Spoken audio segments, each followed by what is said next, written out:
Bom, nós trouxemos, como vocês já viram aqui,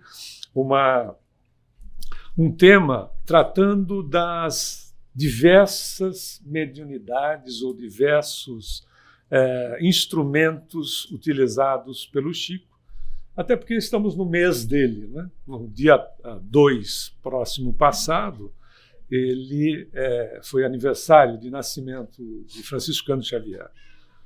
De fato, uma criatura que, quando nós analisamos as suas atividades como espírita, nós temos o espiritismo no Brasil e no mundo antes e depois do Chico, né? Em matéria de divulgação, o som está muito, acho que está dando microfonia, não está?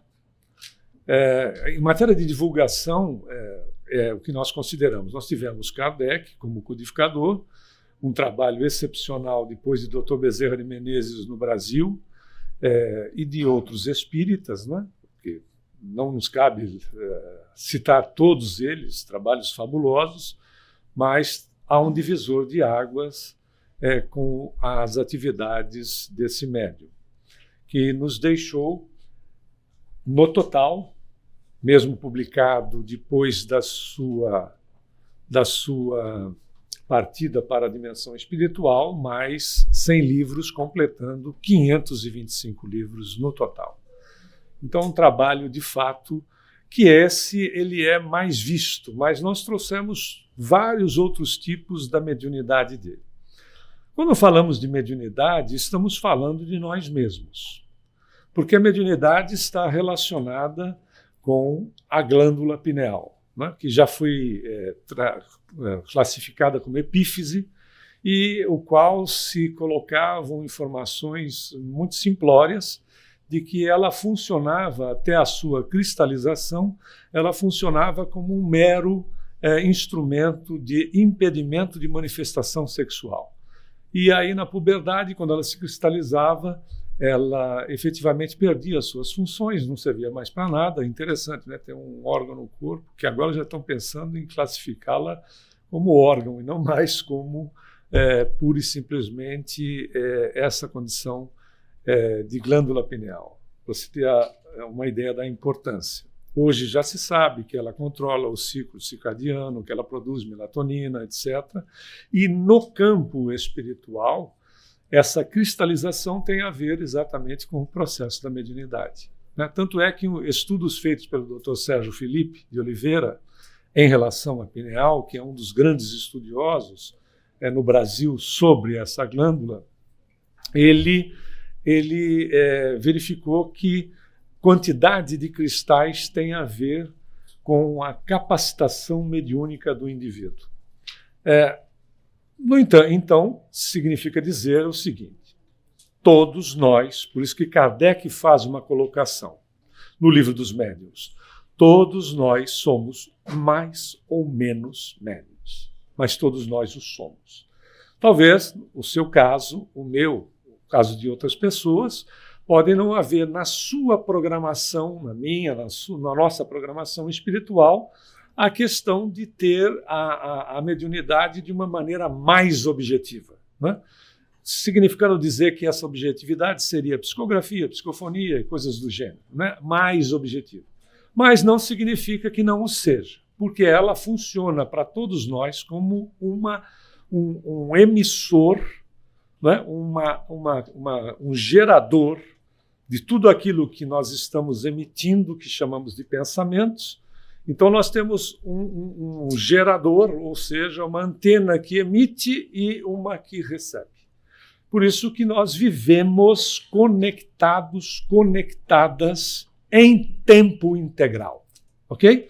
Quando falamos em tempo integral é porque ele é mesmo. Mas quando eu estou dormindo?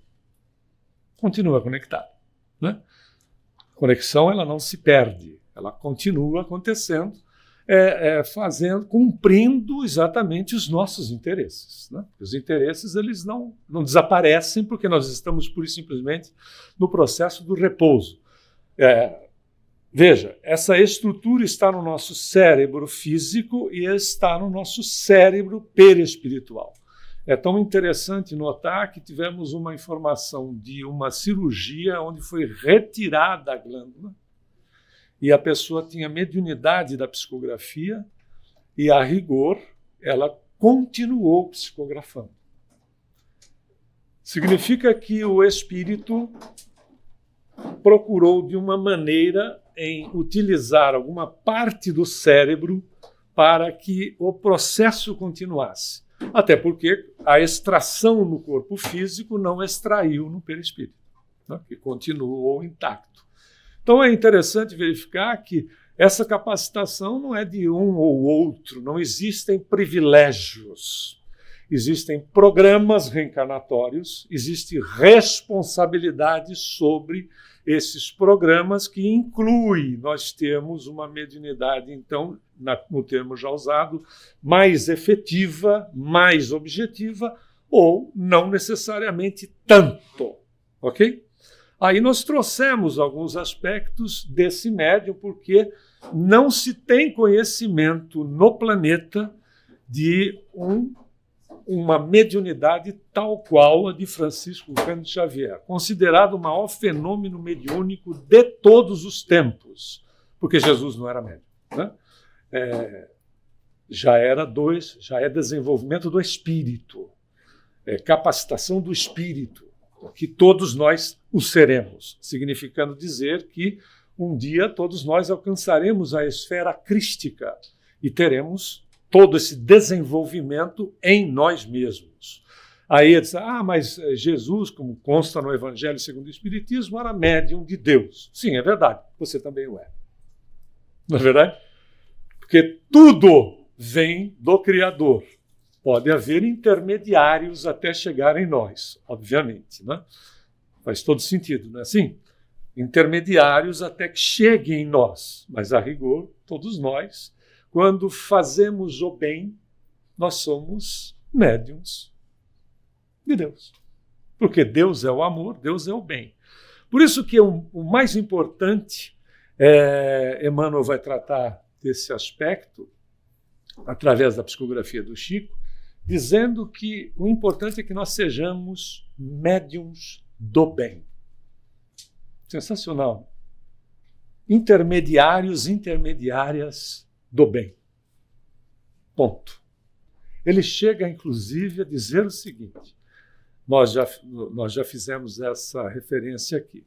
Antes de você ter toda a fé do mundo, seja bom primeiro. Olha que sensacional, obrigado. É sensacional. É ser intermediário, intermediária do bem. Ponto. Os demais detalhes, se eles forem adequados e necessários para o momento, muito bem. Se não forem, está tudo bem também. Se a gente não tiver necessidade de educar uma determinada faculdade, vai estar tudo bem, porque a melhor delas será a condição de estarmos sendo a ponte do amor, a ponte do bem para as criaturas. Mas vamos ver algumas delas. Bom, okay. Avisa o Walter que não está se movimentando. Está só no. Mas é que eu coloquei o dedo aqui. E começando com a questão da vidência, que agora foi. Obrigado. Os destaques maiores nós temos no registro da biografia dele, que começam em 1915, quando ele é transferido para a casa da madrinha dele, Dona Maria Rita de Cássia, pela morte da Maria São João de Deus, que era o nome completo da sua mãe. E o senhor João Xavier tinha 9 filhos com a Dona Maria e não tinha como cuidá-los, porque eram todos pequenos, era escadinha, né? Então, eram todos pequenos, ele distribuiu entre familiares e o Chico foi morar com a madrinha. Que a gente sabe de todas as dificuldades, né? A gente não vai ficar fazendo apologia da dor aqui, das dificuldades pela qual ele passou, de todos os gêneros, só salientando de que se ele não fosse um espírito evoluído, muito provavelmente, durante o período de formação da sua personalidade, ele teria se tornado um psicopata. Muito provavelmente pela situação como um todo pela qual ele foi submetido. E a vidência desperta assim de uma forma porque ela não é de um momento para outro, mas ela desperta mais fortemente, até mesmo pela necessidade. Porque quando aconteciam os eventos agressivos, e a agressividade não era só no campo da moral, mas era física também, ele corria para o fundo do quintal e tinha uma bananeira e a mãe dele se manifestava. E ele via espíritos como nós nos vemos. Né? Tanto é que, num dos eventos, aí um pouco antes, ele ainda residia com os seus pais, né? Dona Maria de São João de Deus ainda estava encarnada, e eles voltaram da missa, porque eles eram muito católicos, né? Eles voltaram da missa no domingo, e o seu João começou a comentar com a Dona Maria a respeito de uma conhecida deles que havia sofrido o aborto natural. E ele fez uma colocação e o Chico disse que apareceu um cidadão e disse para ele dizer para o pai dele: o senhor está equivocado. Na verdade, o que aconteceu, ele tinha 4 anos, o que aconteceu é que foi uma nidação, que é, na realidade, não é, esta estrutura, não é, que é uma gravidez na trompa de Falópio. Então, é uma implantação no útero inadequada do ovo na posição ectópica, que é na trompa de Falópio. Ele tinha 4 anos de idade. O Sr. João quase caiu da cadeira e disse: Maria, você trocou o nosso filho na igreja? Ele disse: não, João, é que estava chovendo e eu troquei a roupa dele. Acabei com 9, não é? Como é que ele não poderia ter se enganado? Depois, quando ele se casou com Cidália Batista, eles tiveram mais 6. Então, chegou a um total de 15. O seu João era vendedor de bilhete da Loteria Federal. Você percebeu que ele não só vivia vendendo bilhete da Loteria Federal, né? Mas, enfim, é tão impressionante que ele, quando estava no pouco que ele pôde estudar, porque puseram ele para trabalhar, ele estava no grupo São José, ele ganhou, aqui tem uma das fotos mais atuais da escola, que ainda existe em Pedro Leopoldo, ele ganhou o 2º lugar em redação de um concurso que foi feito no estado de Minas Gerais. Porque ele disse que chegava um homem e dizia: Chico, eu vou ditar, você escreve aí. E aí o homem ditava e ele escrevia. Aí a professora, ficou todo mundo impressionado pela qualidade da redação, a professora perguntou, disse: não, ele nunca mentiu. Veio um homem aqui, ditou para mim e eu escrevi. Aí, depois que foi premiado em 2º lugar, e ele dizendo o que tinha acontecido, dá para você imaginar? Em 1919, numa cidade, num estado eminentemente católico, num país eminentemente católico, ele voltou depois que recebeu logo o 2º lugar, o prêmio, num dia em sala de aula, no dia seguinte, as pessoas dizem assim: quero saber, a gente quer lançar um desafio aqui para você, Chico, os coleguinhas. Nós vamos te dar um tema para você escrever a respeito. E uma das coleguinhas virou assim e disse assim: o tema da redação será o grão de areia. E o homem apareceu. E ele começou a ditar e o Chico escrever: não menospreze o grão de areia. Porque o grão de areia, começou assim a mensagem, porque o grão de areia, ele cintila como se fosse uma estrela no céu. Uma criança de 9 anos, etc. Aí tem a redação sobre o grão de areia, que era ditado. E ele, como nós dissemos, ele via o espírito dessa maneira, tanto é que na igreja, quando ele ia, ele falava para o padre que os desencarnados, muitos dos desencarnados de Pedro Leopoldo, iam lá assistir à missa. Inclusive, na hora da comunhão com a hóstia, muitos desencarnados se ajoelhavam para receber a hóstia, que não era com o padre, mas tinha um sacerdote desencarnado, aí na Jerusalém, que dava a hóstia para os desencarnados. Olha que beleza!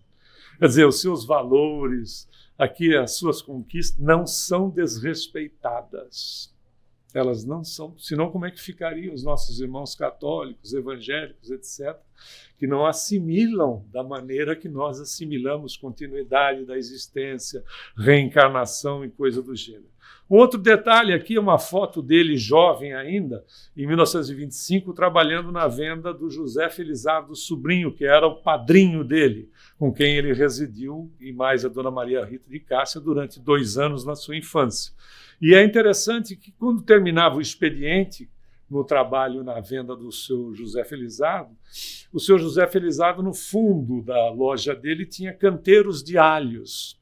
E o Chico era encarregado de regar os alhos, o canteiro de alhos, ainda se usava regador. Você não deve saber o que são essas coisas, né? A geração do sprinkler não sabe o que é um regador. Aí ele usava um regador para fazer, então, a rega dos canteiros de alho, e aí apareceu para ele o Augusto dos Anjos, um poeta, Augusto dos Anjos, que disse para ele: Chico, eu vou falar a respeito do universo. E eu vou falar a respeito do universo, vou fazer o seguinte, eu vou ditar para você agora, para que você vá assimilando as informações e quando você chegar no centro, você possa digitar, você possa psicografar. Porque você já vai ter material inserido em você e vai ficar mais fácil para mim. Não é a continuação da nossa aula, um pedaço dela. Vai ficar mais fácil para que eu possa desenvolver o tema como um todo.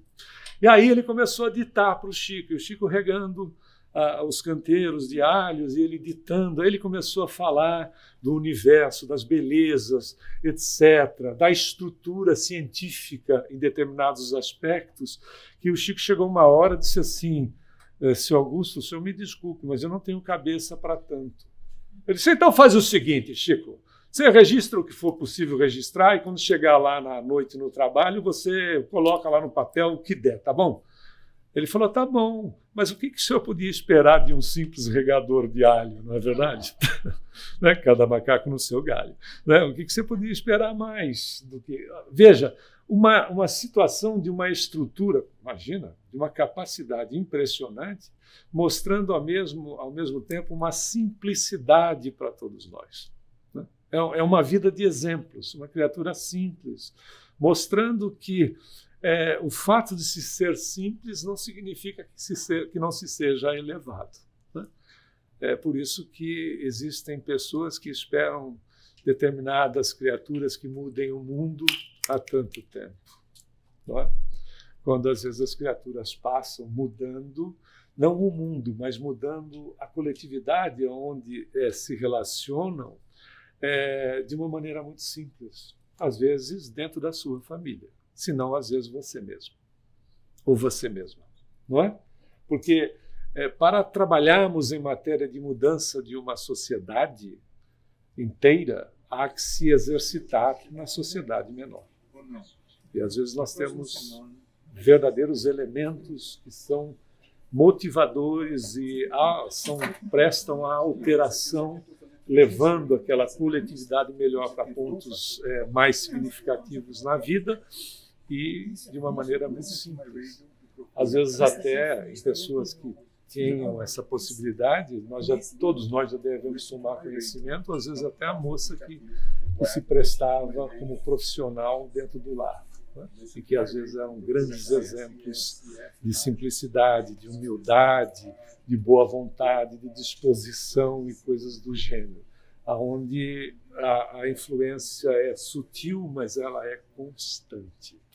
Isso acontece muito. Bom, vamos para o aspecto que ela é mais conhecido, que é a psicografia. Né?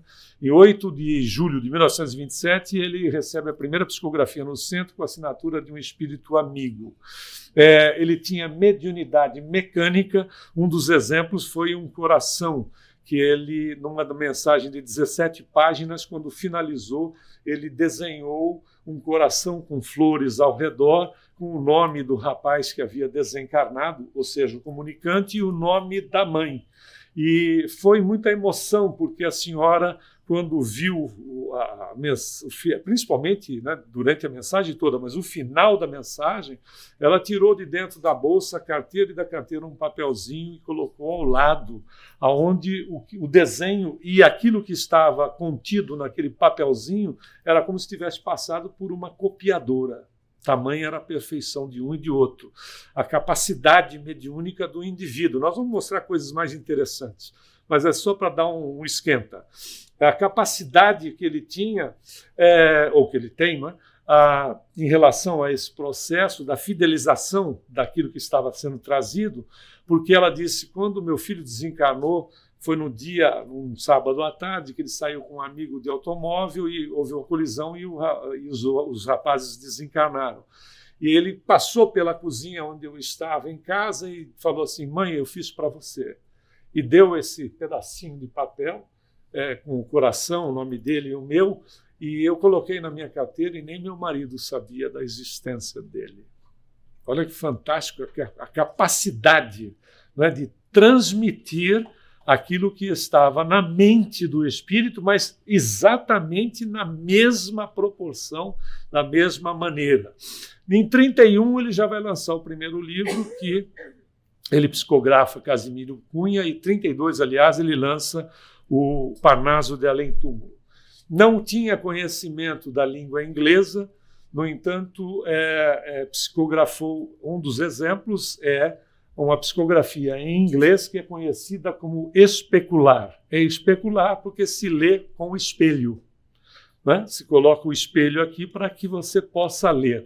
Ele psicografou em inglês ao contrário, né? Assinado pelo Emmanuel. Mas ele psicografou também, né? Mais interessante ainda, foi em braille. Em braille, porque a senhora que era presidente da associação dos nossos irmãos com a deficiência visual em São Paulo desencarnou. Ela era deficiente. E quem assumiu, não é, a vice-presidente também o era. E ela foi ao Chico, e a mensagem era de cunho particular.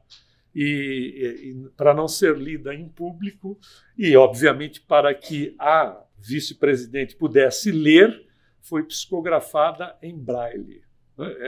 É de impressionar, né? Imagina furar o papel para que a senhora, a vice-presidente, que estava agora no lugar da desencarnada, pudesse ler. Mas não foi só isso, olha essa outra aqui. Essa é do Maurício Garcês Henrique, que com 15 anos de idade foi acusado José Divino, seu melhor amigo, como responsável pelo homicídio. Na verdade, o José Henrique, o pai tinha uma pistola, né, que, como você sabe, é com carregador, etc., e ele tirou o carregador, que é conhecido como pente, mas pente é para quem usa para pentear o cabelo, mas enfim. Aí tirou o carregador e disse para o amigo, eu vou me matar. Colocou a pistola na cabeça e tinha uma bala na câmara. E ele puxou o gatilho e aconteceu o acidente fatal, e o amigo que estava junto foi indiciado, e o Maurício mandou uma mensagem e assinou no final, né? Aí está a identidade, aqui a assinatura e o laudo feito, né? Que é o grafotécnico, considerou que a assinatura do Maurício tinha validade com a assinatura, porque você nunca assina da mesma maneira, né? Não fica idêntico. Aliás, também houve um outro caso de um acidente com arma de fogo também, com a Miss, que foi Miss Goiás, casado, o marido limpando a arma disparou, atingindo a esposa. Ela deu uma mensagem, assinou e foi considerado, no julgamento dele, a inocência, porque ela inocentava o marido, como também o Maurício inocentou o amigo. Mas ainda houve outros casos, assim, também em Porto Alegre teve também um outro caso, que também o Chico recebeu mensagem. Veja a beleza, né? Da ocorrência como um todo, e o incrível, o coração de nós brasileiros, brasileiras, para a aceitação do processo. Não é verdade? Porque o Brasil é o maior país espírita do mundo, mas é ainda o maior país católico do mundo, e se prevê que a partir de 2030 o catolicismo seja superado pelos evangélicos. Mas é o coração dos brasileiros e brasileiras em aceitar, não pura e simplesmente uma aceitação sem que haja de fato, comprovação, como é o caso, mas a beleza daquilo que é real em você, que é real em mim. Nós somos espíritos, não é verdade? Nós somos espíritos. A realidade espiritual está estampada em todos nós. E apenas estamos nessa dimensão, mais nada. Né? Outra coisa incrível em matéria de psicografia do Chico era a psicografia dupla. Na mão direita, André Luiz, que você vê aí na foto, Dr. Carlos Chagas. Na mão esquerda, Humberto de Campos. André Luiz, cientista, né, ou Carlos Chagas, se você preferir, e Humberto de Campos, contista, ao mesmo tempo, em assuntos diferentes. Né? Ao mesmo tempo, em assuntos diferentes. Olha a capacitação dessa criatura em relação à questão da psicografia. Mas a psicografia era uma das mediunidades, porque ele também era um médium de ectoplasmia.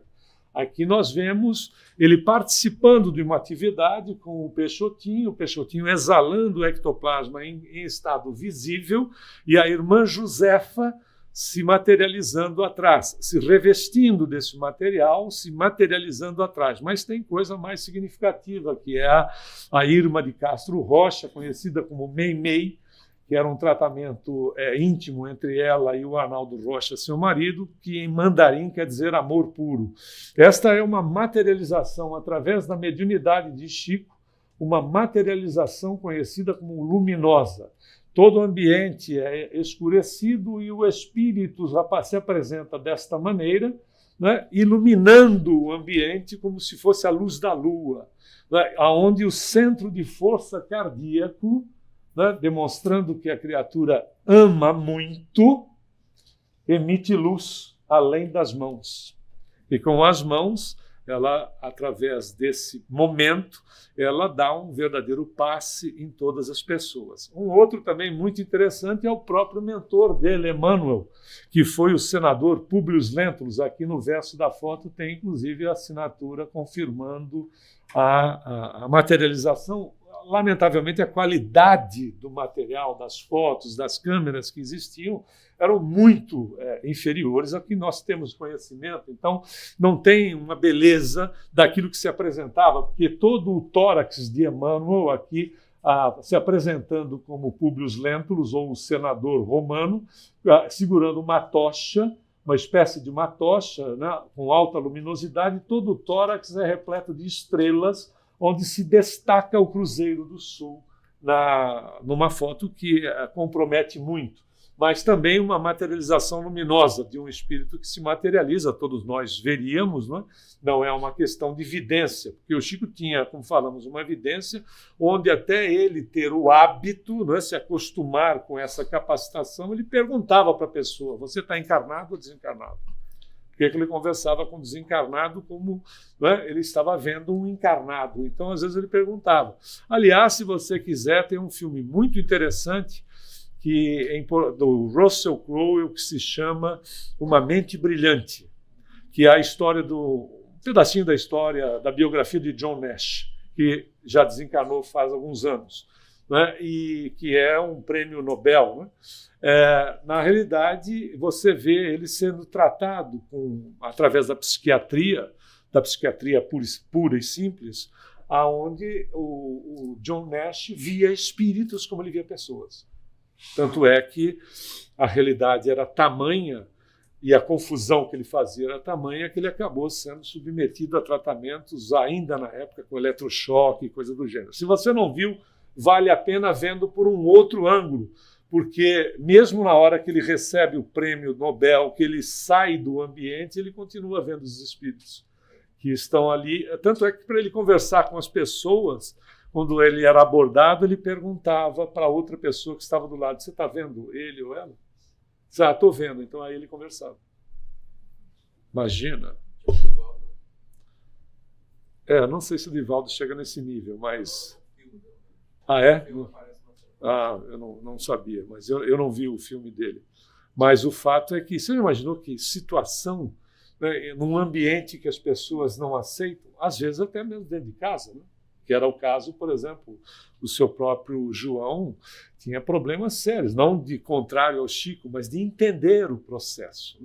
de entender a situação, porque o filho psicografava, os livros explodiam, virava best-seller, como foi o caso do Nosso Lar, e eles passavam muitas dificuldades. E tudo era doado, né, em cartório para a FEB ou para outras instituições. E o Sr. João um dia abordou o Chico, dizendo assim, olha, as pessoas vêm aqui te cumprimentar pelo sucesso das obras, dos livros, e que faz muito dinheiro, evidentemente. Então, acho que está na hora da gente ganhar alguma coisa com os livros, né? Porque a nossa situação é muito difícil. Eu disse, mas meu pai, eu não posso fazer isso, os espíritos não permitem.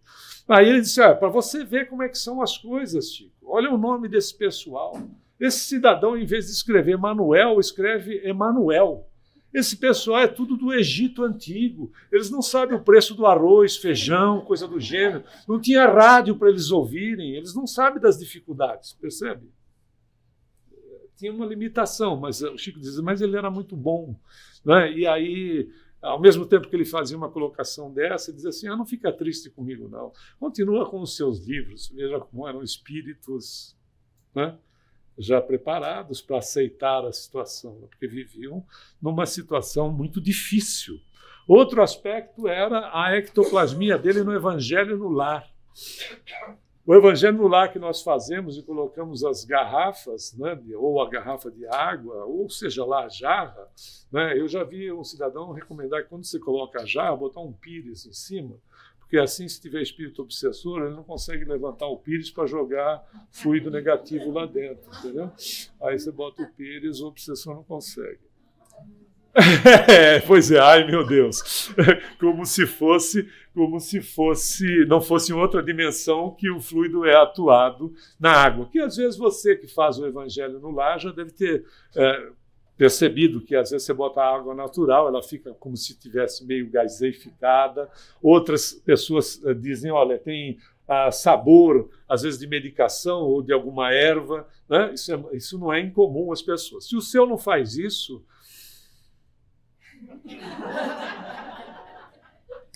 não quer dizer nada, porque na realidade o tratamento está de acordo e os espíritos fazem o seguinte, pessoal. Eles atendem às nossas necessidades. E se a gente tem a necessidade de ver, ou a necessidade de experimentar, vai ser atendido de acordo com a nossa necessidade. Não é genial? Porque quem nos ama vai fazer de tudo para que a criatura amada receba de acordo com aquilo que ela assimila melhor. Não é assim que você faz com quem você ama? Você não faz o melhor? Não procura dar o melhor? Não precisa ser material, mas o seu sentimento, as suas expressões. Não é uma beleza isso? É isso que eles fazem. No Evangelho no Lar, como ele era médium de ectoplasmia, você via sair, né, o ectoplasma, o fluido vital, pelas narinas, em estado visível, naquela condição, parece uma fumaça concentrada, e passava sobre as garrafas. Né? Podia ter, inclusive, com a tampa fechada, não tinha problema. E todas elas ficavam, durante 48 horas, cheias de esferinhas douradas que iam se dissolvendo, e a condição era, para cada pessoa, a essência tinha uma diferença gigantesca. Era específico para cada pessoa que tinha colocado a garrafa lá no Evangelho, e com um detalhe, havia necessidade de colocar 1/4 de água para 3 que não fosse da garrafa, dada a essência que havia sido colocada para a pessoa ingerir. É uma coisa fantástica. Outra coisa, né, na simplicidade dele... Esses copinhos de água aqui fora é a mesma coisa que você está falando lá? Exatamente a mesma coisa. Alguns deles podem ter até sabor, às vezes até algum odor de medicamento, etc., dependendo da necessidade da pessoa. Exatamente. E quando você pega o copo, você não vai pegar o copo do João. Se você for o José, você vai pegar o copinho do José. Da mesma maneira, quando você senta ali para tomar passe, você não vai sentar no lugar errado. Certa feita, num trabalho de passe, os espíritos mostraram que cada cadeira, né, tinha um foco de luz diferenciado. Aí, claro, a gente pergunta, mas se há uma diferenciação, significa que são tratamentos exclusivos, não é verdade? Eu disse, mas como é que faz? Se as pessoas entram na fila e quando entram vão sentar, as pessoas que vão sentar aqui vão entrar na fila e exatamente essa fila vai ser formada para que essas pessoas sentem exatamente no lugar certo. Tanto é que já pode ter acontecido com você, de você sentar numa cadeira e a pessoa dizer assim, não, passa para outra, porque não é a sua, o tratamento é naquela, claro, tratamento com a instrumentação da dimensão espiritual, porque isso acontece. Existem verdadeiros equipamentos que eles instalam e a gente vai exatamente receber aquilo que precisa. Essa é a beleza, né, do que é proporcionado para todos nós. Outra coisa que ele fazia, você vê ele aí com o brinquinho, que é a reencarnação do Dom Pedrito, né, que foi um cachorro que desencarnou antes, que a vizinha, o Dom Pedrito era muito doente, o Chico chegava de madrugada e o Dom Pedrito só comia na mão dele. Se você tem um cão assim, eu tenho, está muito velhinho, só come na minha mão. E é uma coisa, né? Se não for assim, não come. Então ele chegava no Dom Pedrito e a senhora vizinha ficou muito penalizada e envenenou um bife e deu para o Dom Pedrito. E o Dom Pedrito morreu e o Chico ficou sabendo, né, que a vizinha havia feito isso porque ela tinha pena do Chico, então ela matou o cachorro. Aí, fantástico, né? Fantástico, a pessoa tem pena de você, mata o cachorro que você ama, ou o animal que você ama, sei lá quem for. Aí o fato é que a história é muito longa, tal, para ele acertar essa situação, porque ele ficou muito magoado, e ele vai acertar uma situação dando um presente para essa senhora, e um dia ele está voltando do centro e saiu um cachorro de trás de uma toceira, esses cães que nascem assim no mato, né? E o Emmanuel disse, pode pegar esse filhotinho aí, Chico, esse aí é o Dom Pedrito reencarnado. Não quer dizer que o poodle que você tenha, e aí ele desencarnou, você adquiriu um outro poodle, e pode ser o poodle que desencarnou, porque você tem que considerar a genética. O poodle é um cachorro que, primeiro, ele não se sente cachorro, se sente ser humano. E você mora na casa que ele mora porque ele permite que você more lá. E tem outro detalhe, né? Ele é grudento. Né? Ele é um bicho grudento e tal, e se você ignorá-lo, ele vai fazer uns desaforos em cima da tua cama, se for o caso. Então, são situações, né? Há uma estrutura, mas era o próprio. E ele fazia o seguinte, o brinquinho era muito agitado e também os gatos dele, porque ele tinha muitos gatos. Então, ele fazia evangelho no lar para os bichos dele. Botava lá todo mundo sentado nas cadeiras e eles ficavam. Botava nas cadeiras e ele fazia evangelho no lar, fazia o normal, mas depois ele fazia para o Dom Pedrito e os cachorros, que ele dizia assim, o Dom Pedrito é muito agitado. E aí essa agitação dele agita os gatos todos, né? Olha a energia do animal influenciando no outro. Ele agita todo mundo aqui dentro de casa. Então eu faço o evangelho, ponho os gatos, boto ele junto e fica todo mundo calminho, dou água fluidificada. Eu também faço isso, se você tiver, pode dar, que não tem problema, né? Não a sua, mas a específica para eles, porque é a energia que eles colocam para as pessoas da casa e também, se for o caso, o animal. Outro detalhe era a ectoplasmia durante as psicografias. Ele psicografando, saía o ectoplasma das narinas e ele continuava psicografando e a se espalhar, os espíritos usavam para atender as pessoas que estavam no ambiente ou às vezes fora do ambiente e levavam esse material para atender em matéria de socorro, etc.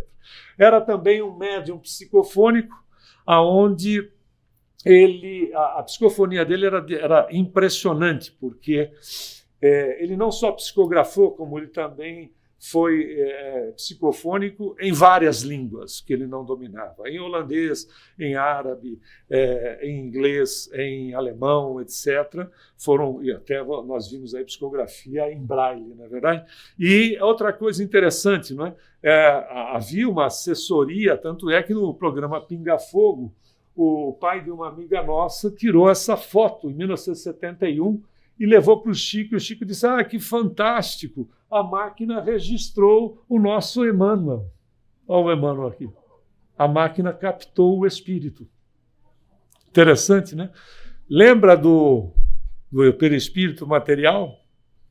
Ela conseguiu, de alguma maneira, o espírito conseguiu, na frequência dele, fazer com que o filme registrasse o Emmanuel está aí, assessorando na época o Chico. Falamos em mensagem em psicofônica em árabe, ele foi no hospital visitar uma pessoa conhecida e encontrou no corredor um rapaz que era de família árabe, não eram espíritas, e o rapaz pediu para que ele pudesse fazer uma visita, porque ele se tornou uma figura ecumênica, não é? Ou seja, ele tinha visita de rabino, de pastor, de padre, etc. Ele se relacionava com as pessoas, ele ia em loja maçom e falava da questão de solidariedade, etc., e não fazia proselitismo, não ia falar de espiritismo, ele ia falar dos aspectos do desenvolvimento do espírito. E ele foi visitar, então estava lá o pai, já moribundo, a mãe das pessoas que ali estavam, né? Estavam os filhos e as noras, e também genros, estavam no quarto, o pai moribundo, a mãe já havia desencarnado, e, de repente, o Chico disse assim, olha, a mãe de vocês está aqui e gostaria de dar uma mensagem. Vocês permitem? As pessoas disseram, sim, permitimos. Aí ele deu passividade para a mãe e deu uma mensagem em árabe para os presentes, esculhambando todo mundo, porque estava todo mundo lá esperando o velho morrer, porque já estava dando briga por causa da herança. Aí a mãe veio e botou todo mundo no lugar, né? Tipo assim, em vez de estar, né, se ocupando com o seu pai que está desencarnando, vocês estão criando situações por conta da herança que ele está trazendo, que ele está deixando. Fantástico, mas em árabe. Outro aspecto interessante era a psicometria. Chico era psicômetra. Isso é do espírito, é da criatura. Você pode ter médium psicômetra, mas pode ter o desenvolvimento da psicometria.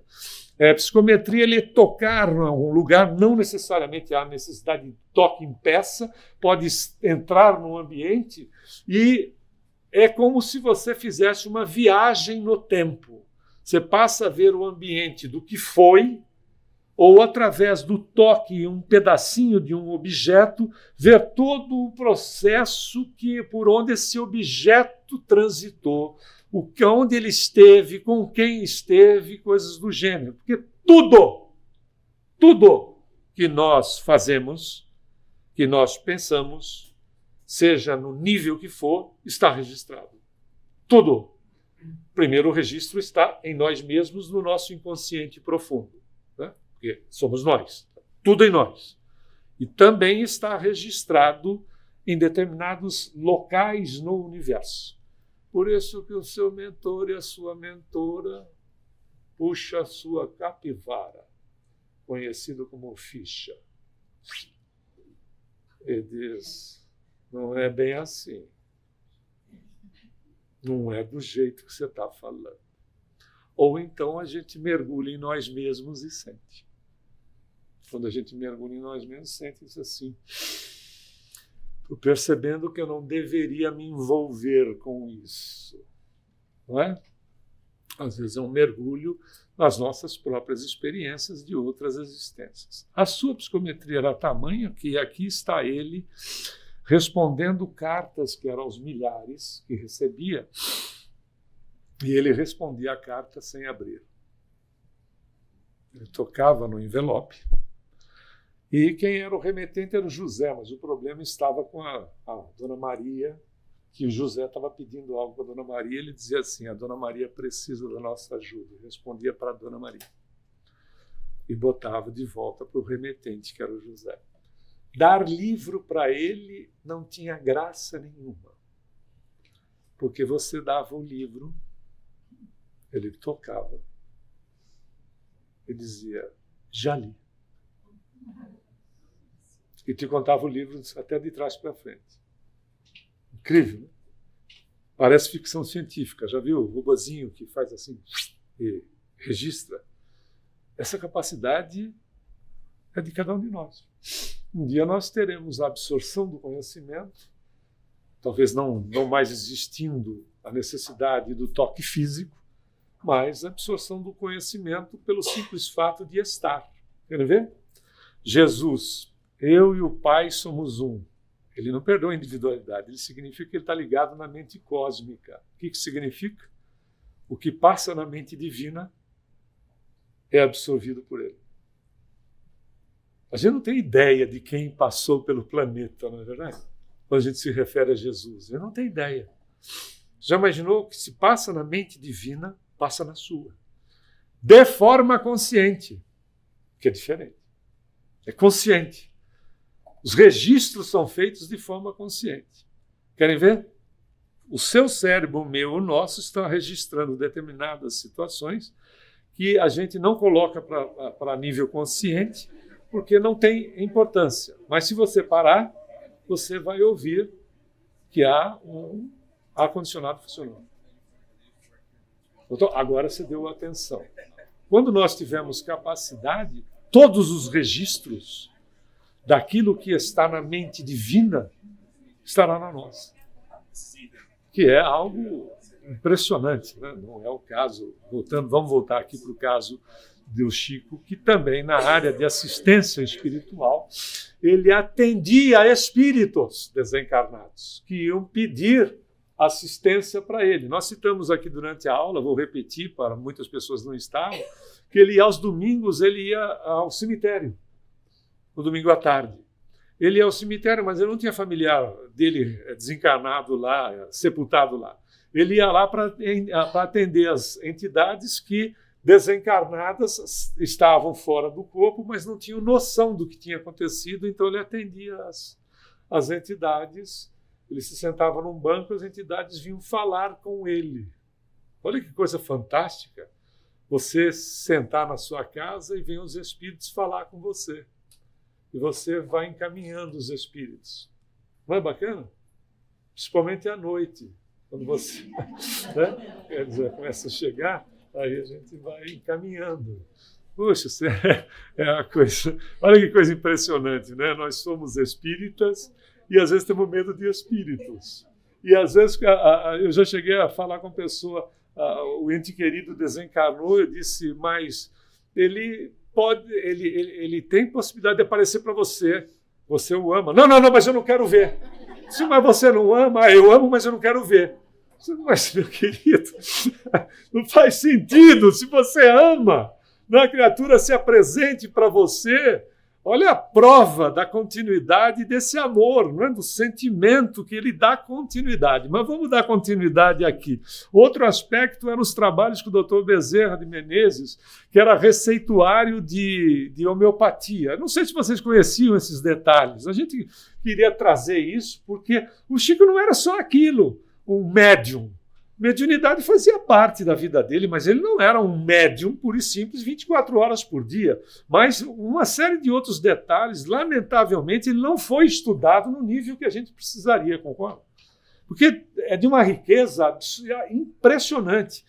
Como é que eram os receituários homeopáticos? Você só dava o nome da pessoa, fosse você mesma, né? Ou você mesmo, ou algum parente, algum amigo, você levava só o nome. Ele ficava numa salinha, o receituário saía, ele colocava o receituário numa janelinha na porta da salinha que ele estava, e a pessoa ia se tratar com aquilo.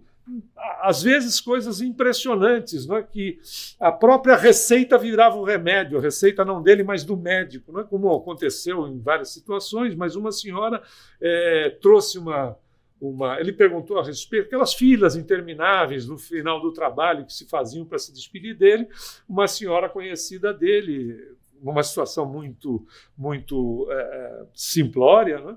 Ele disse: você foi ao médico? Você foi, Chico, mas ele me deu lá o receituário, mas eu não tenho dinheiro para comprar esse remédio, porque é caríssimo. Aí o Chico disse: deixa eu ver a receita. Pegou a receita na mão, disse: faça o seguinte. Depois que ele olhou para a receita, que ele leu a receita, ele disse: faça o seguinte, todas as noites, como é que a senhora tem que tomar? Tem que tomar um comprimido por dia, à noite. Ele disse: então, todas as noites a senhora pega um pedacinho dessa receita, a senhora corta um pedacinho dessa receita e toma com água a receita. Depois de uns meses, ela voltou curada, tomando um pedacinho de receita por dia. Imagina se você faz isso com uma nota de dólar, hein, Falcão? Você fica milionário. Aí, não é uma realidade? O que aconteceu ali? Tem um processo miraculoso? Não. Tremendo médium de magnetismo, mas ele também, um magnetizador, ele magnetizou a receita. E a pessoa fazia com um pedacinho de papel, era só para a influência, para o processo de autossugestão. Porque o material está impregnado do magnetismo.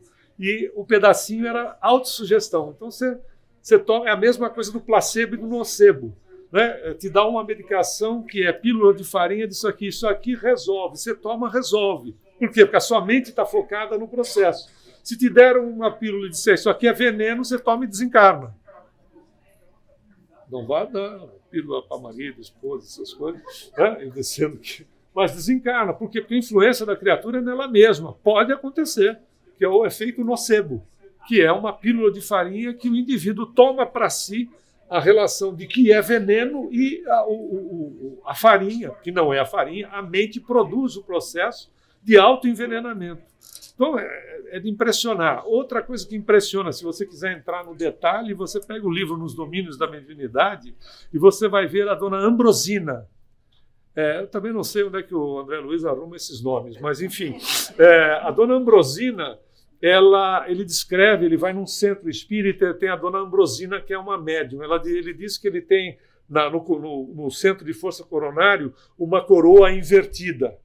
Essa coroa invertida, diz o André Luiz, que dava-lhe a capacitação de ver a dimensão espiritual como a pessoa via a dimensão que nós nos encontramos.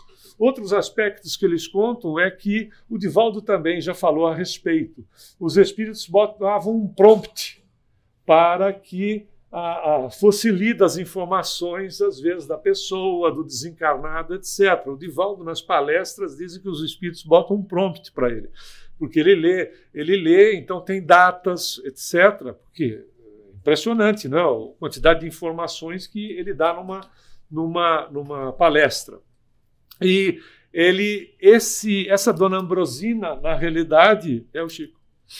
Que o André Luiz vai no centro, no Grupo Espírita da Prece, e tudo que você pode ler lá que acontece era o que acontecia no Grupo Espírita da Prece. A dona Ambrosina é o Chico, que, claro, né, não ia dizer que é o Chico, que ia promover o cara, percebe?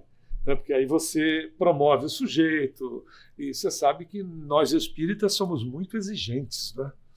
A gente tem um padrão de exigência, às vezes, que passa um pouquinho do limite, em relação aos outros, obviamente. Né? É óbvio. Outro aspecto eram os passes, né? A questão de dar passes, etc. Não foi uma vez só, mas numa delas ele estava passando por uma das ruas de Uberaba e a pessoa disse: olha, Chico, a minha irmã está muito doente, está muito mal, você não poderia lá em casa aplicar um passe nela? Ela disse: eu vou. E aí seguiu lá o rapaz, foi até a casa do cidadão, deu um passe na moça e a moça desencarnou.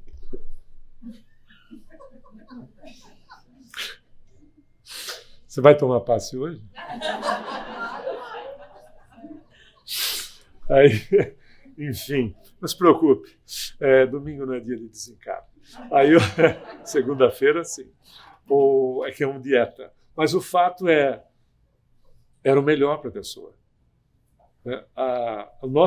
Os nossos sentimentos, atuam sobre as pessoas, quando estão enfermas em estado grave, é difícil orar pedindo a Deus que possa ocorrer com a pessoa o melhor. Não é verdade? Orar para que possa acontecer para a pessoa se suceder aquilo que seja o melhor. O nosso desejo, e não tem nada de errado com isso, é que a criatura fique bem. Não é esse o nosso desejo? Que a pessoa se recupere, que ela fique bem. Não é? Esse é o nosso desejo. Isso é o natural em nós. Não tem problema nenhum. Só que tem um detalhe: se a pessoa está em fase de desencarne, as nossas energias são tão poderosas que nós retemos. Porque não é o espírito que deixa o corpo, é o corpo que, não conseguindo manter a vida, expulsa o espírito. Nós retemos a criatura no corpo. Por isso que você já deve ter conhecimento daquela melhoria da morte. O indivíduo está com o pé na cova, outro na casca da banana, esperando só oi. E né? Ele melhora. Ele melhora, ele diz assim, olha, eu quero comer feijoada, não podia tomar água. Estou bem, aí fica todo mundo de bem, aí as pessoas já dizem assim, olha, então faz o seguinte, vai para casa, depois você volta e tal. O que aconteceu? Os espíritos dão um passe e injetam fluido vital na criatura, né? Um pouco de fluido vital, dá aquele boom energético na pessoa. As pessoas que estão ali cortam a vibração de manutenção de quem está para desencarnar. Cortou, sai todo mundo. Quando volta, só falta ter um espírito dizer assim, peguei todo mundo. Não é? Porque desencarna. Olha que isso somos nós, as nossas possibilidades, que a gente aos poucos vai sabendo manipulá-las, manejá-las, né? E a gente vai fazer isso auxiliando as criaturas. É claro que ainda nós estamos numa situação muito delicada, né, de achar o que é o melhor para as pessoas. Outro detalhe, tinha desdobramento e leitura de pensamento. Lia pensamento como você está ouvindo a minha voz. Tanto é que, numa das oportunidades dele, foi levado no nosso grupo um rapaz, eu já contei essa passagem, mas ela é interessante, que ele era o Ademar. O Ademar ele era um bandista, havia se tornado espírita, mas não deixou de frequentar a Umbanda. E o Ademar chegou na rua, na frente da casa do Chico, ele usava uma guia. Aí o Ademar já está na dimensão espiritual. Ele fala assim, aquele calor do Uberaba, quem for do Triângulo Mineiro sabe que verão lá é para não botar defeito. Aí, no centro do Chico, às vezes em pé, parando em pé, escorria o suor e pingava. Dependia, isso à noite, dependia do dia, como a coisa estava. Aí ele falou, acho que não. Ele de camisa polo, ele disse, não vai ficar bem, né? Eu vou entrar com essa guia, porque ele usava uma guia. Aí ele tirou a guia do pescoço e botou no bolso. Aí ele entrou lá na casa, tal, ficou lá do lado da portinha do quarto do Chico. Quando o Chico saiu, um outro amigo nosso, que também está na dimensão espiritual, aliás, eu tenho mais amigo na dimensão espiritual do que aqui, estou começando a ficar preocupado. Aí o fato é que ele disse, o Chico, nós gostaríamos de apresentar para você o Ademar. Aí ele, Ademar, que alegria, Ademar do mar. Fazendo um link com Iemanjá, né? Que é a rainha do mar. Ademar do mar. É uma alegria te receber aqui na nossa casa. Mas, aliás, Ademar, aquilo que você colocou no bolso é para usar em volta do pescoço. Ele havia captado o que o cidadão havia dito, né, lá fora, ou então a possibilidade de ver no perispírito. O que você pensa ou fala, mas, aliás, pensou, a palavra articulada, ela é o pensamento, que dá a sensação de que é ao mesmo tempo, né? O pensamento vai primeiro. Tanto é que em transcomunicação instrumental você recebe a resposta antes de fazer a pergunta, porque você emitiu o pensamento, o espírito capta o pensamento, te manda a resposta, você vai formatar a pergunta para que os demais possam ouvir e ele vem a resposta primeiro. Então precisa treinar né, esse time para poder ter a resposta da pergunta que está acontecendo. Então, ou é a transmissão ou é a leitura no perispírito. Porque a gente, na realidade, nós somos, em matéria de perispírito, como se fosse uma tela de LCD. O que a gente pensa fica registrado. As nossas ideias, imagens, etc., ficam registradas. Não aqueles que são fugazes, né, coisas rápidas, mas aqueles que nos tocam mais, emoções, sentimentos, que é aquilo que a gente grava, né? E coisas que nos interessam, fica registrado no nosso perispírito. Por isso que os nossos mentores, né, dão uma análise no perispírito para poder nos atender de uma maneira adequada. Outra coisa, respondi a perguntas que você não formulava, que é a questão do padrão mental, né? Perguntando, certa feita, nós estávamos na casa dele e ele estava falando do nosso lar, das belezas, etc. E ele falou da alimentação no nosso lar, viu, Jerusa? E aí eu pensei, falei, mas eu era muito garoto, né? Eu sou garoto há mais tempo, muito mais tempo, mas o fato é, eu pensei, se esse pessoal come, como é que devem ser as necessidades fisiológicas deles? Era uma pergunta. Aí ele estava falando com a dirigente do nosso grupo, que era a dona Yolanda, disse, com licença, virou-se e disse assim, depende da evolução, Humberto, que era para mim mesmo, né? Depende da evolução, o excesso pode chegar a sair pelos poros, porque é sutil, a alimentação é sutil, não é uma coisa assim, na dimensão que nós estamos, então pode sair pelos poros. Na hora eu disse, Jesus amado, ia cantar para ele um grupo de Pindamonhangaba, que era uma moça mais linda do que a outra. E às vezes eu olhava para as moças, elas estavam ali, eu também estava. Eu disse, Jesus, ele estava captando tudo. Você sabe, né, companheiro, quando você é jovem, né, às vezes você fantasia mais do que deve, e coisas do gênero, ele captava. E agia com naturalidade. Um amigo nosso, a gente já estourou o horário, viu, pessoal? A gente já vai embora, porque você deve estar com fome. Aí um amigo nosso, uma vez na casa dele, lá na edícula no fundo, ele disse assim, aquela verãozão, né? E ele tinha gatos, né? E estava realmente lá na edícula, estava lá um cheiro da urina de gato. Aí ele pensou, nossa, mas que cheiro de xixi de gato, meu Deus. Depois de uma hora o Chico veio lá para aquela salinha e sentou-se, papo vai, papo vem, ele virou e disse, sabe, Samuel, que era o rapaz, eu gosto muito dos meus gatos. Por isso eu tenho tantos. Eu disse, Chico, eu já observei. Ele disse, você tem gatos? Ele disse, não tenho gato, mas você sabe que eu já estou pensando em adquirir um. Claro, alguma coisa tinha. Ele disse, às vezes, eles estão por aqui porque eles comem os ratos que querem destruir os meus livros. Mas, às vezes, eles têm um odor na urina muito forte, não é mesmo? Isso nem senti, Chico, nem senti. Não percebi. Tem mesmo? Eu disse, às vezes tem. Em ambiente que fica um pouco fechado, quando eles conseguem entrar, às vezes eles fazem isso. Não deu para perceber.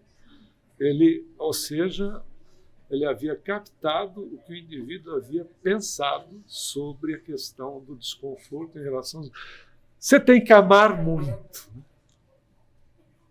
Porque a pessoa pode estar sorrindo para você e fazendo as ponderações mais indelicadas possíveis a respeito da sua pessoa. E você, parado, captando como se você estivesse ouvindo a declaração da pessoa. Olha como Deus é bom. A gente só vai chegar nesse nível quando nós amarmos. Há que se amar muito. Por isso que a última que nós trouxemos é de impressionar. Ele estava psicografando no Grupo Espírita da Prece Eu já tive. Aí, eu já tive. Aí ele estava psicografando e o professor José Herculano Pires, desencarnado, veio lá no centro, desencarnado, e disse: Chico, nós estamos precisando de um favor seu, especialíssimo. Uma mãe na dimensão espiritual, desencarnada, está no meu centro. Ele tinha o centro lá no plano espiritual. E ela está à procura do filho, também desencarnado, que ela não tem notícias. Você poderia ir lá comigo e ser o intermediário da mensagem do filho para essa mãe? Lembra-se que ele estava psicografando no centro. Ele disse: vou, professor. Ele se desdobrou, a psicografia no centro continuou. Ele se desdobrou, foi lá no centro do professor Herculano Pires, recebeu a mensagem do filho desencarnado para a mãe desencarnada, que estava em planos diferentes, enquanto psicografava no grupo espírita da prece. Uma vez ele declarou para a dona Yolanda o seguinte: quando eu psicografo, Yolanda, eu saio do corpo e vou andando no meio das pessoas para ver o que as pessoas estão precisando. Porque na hora que elas passarem na fila comigo, eu possa dar para elas o conforto, o atendimento que seja necessário. Mas enquanto ele psicografava. Por isso que a gente não tem noção de quem estava ali, na verdade, em matéria de evolução. E para comemorar os seus 113 anos, que foi do seu aniversário no dia 2, hoje nas suas preces, se for possível, lembre-se dele.